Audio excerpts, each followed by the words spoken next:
ஆசீர்வாத மழை பொழியும் காலம் இதுதானே. ஆவியானவர் காற்றாய் வீச பெருமழை பெய்திடுமே.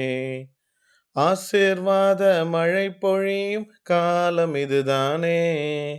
ஆவியானவர் காற்றாய் வீச பெருமழை பெய்திடுமே.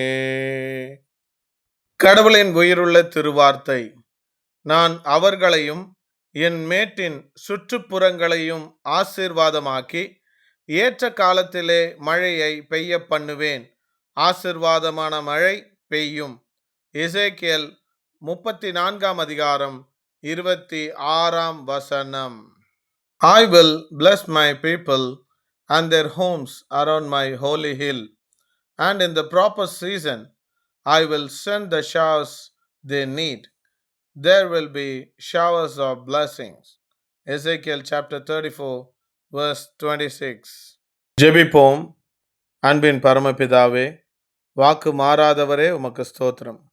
நீர் வாக்கு பண்ணினபடி எங்கள் வாழ்வில் ஏற்ற காலத்திலே ஆசீர்வாதமான மழையை பொழியச் செய்து எங்கள் ஒவ்வொருவரையும் ஆசீர்வதிக்க வேண்டும் என்று ஆசீர்வதிக்கும் இயேசுவின் திருநாமத்தில் ஜெபிக்கிறேன். ஜெபம் கேளும் எங்கள் நல்ல பிதாவே. Amen. God bless you all abundantly.